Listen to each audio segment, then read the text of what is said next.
Askofu Emmanuel Lazaro, askofu wa kwanza Mwafrika wa Tanzania Assemblies of God TAG, ni miongoni mwa wana wa Mungu ambao walikubali kutumiwa na Mungu kueneza Injili ya ufalme wa Mungu nchini Tanzania.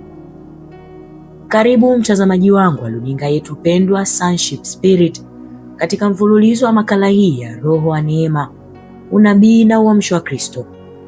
Leo katika makala hii nakuletea historia ya Injili ya ufalme wa Mungu iliyobadilisha nchi ya Tanzania.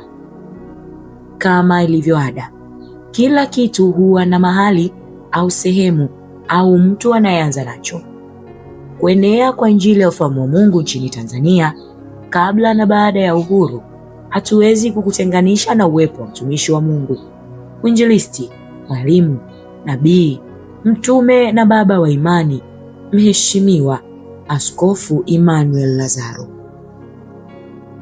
Kama ilivyo ada, mwaka 1937, mlima mrefu Afrika kuliko yote, mlima ambao wenyeji mbalimbali waliozunguka huo mlima waliuita kwa majina yao kama vile Kima Jejeu, Oldoinyo Eibor, wakimaanisha mlima mweupe, na wengine wakiuita Kibo, majina ambayo Mjerumani Rebman alishindwa kuyatamka na akajikuta kwa matamshi yake akiuita Kilimanjaro mnamo mwaka 1860. Wenyeji wa mlima huo walimpokea mtoto wa kiume ambaye alikuwa ni kifungua mimba wa mzee Kinandumi na mkewe Firayandiani katika kijiji cha Madio ambacho leo hii kinajulikana kutoka katika wilaya ya Hai mkoani Kilimanjaro. Siku ya 4 mwezi wa 10 mwaka 1937, mbingu zilitupatia zawadi ya Emmanuel Lazaro katika ardhi yenye rutuba nzuri, milima mirefu na vilima yenye mazingira safi wakati wote, mazingira ambayo wenyeji na hata wageni huyafurahia na kumtukuza Mungu aliyemuumba na muumbaji wa vitu vyote.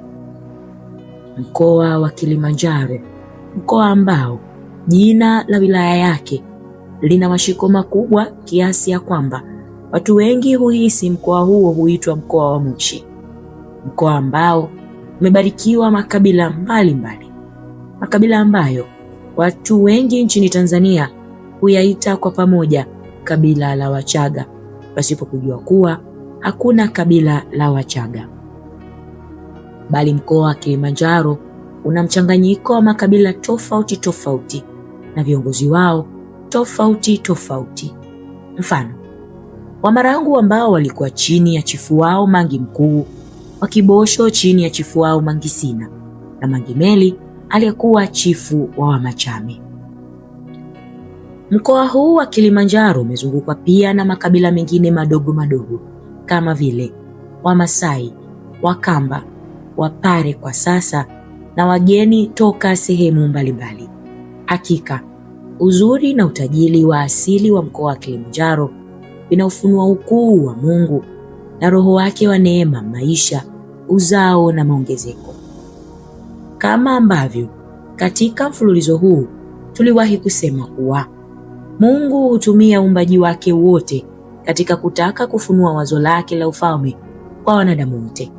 Mandhari na mazingira ya mkoa wa Kilimanjaro vyote vinamtukuza Mungu ambaye ndiye mmiliki na Bwana wa vitu vyote, kuanzia vyakula, vinywaji, majina, milima, mabonde.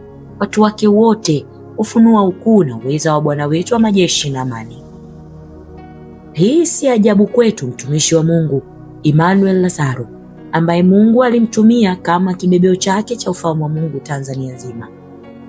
Hii inanikumbusha namna ambavyo hayati Mwalimu Julius Kambarage Nyerere alipouasha mwenge aliuzimia katika kilele cha mlima Kilimanjaro, na tunapotaka kuuasha mwenge tunauasha katika mkoa wa Kilimanjaro na kuukimbiza nchi nzima. Hivi ndivyo Mungu naye alivyofanya.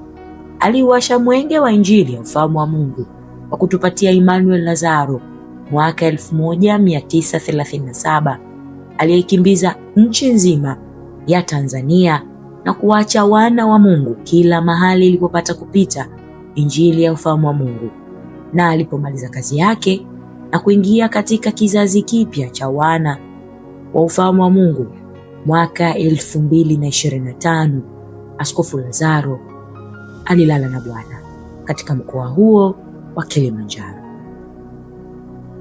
Makala hii imeandikwa kwa kalamu ya mwandishi stadi Mchungaji Erney Mbala kwa huduma ya wana mwaka 0 hadi 14 katika huduma ya kimataifa Pete ya Muhuri Hagai 2:23, na msimulizi wako ni mimi Mary Kopwe katika kipindi hiki cha yaliyojiri ndani ya wiki.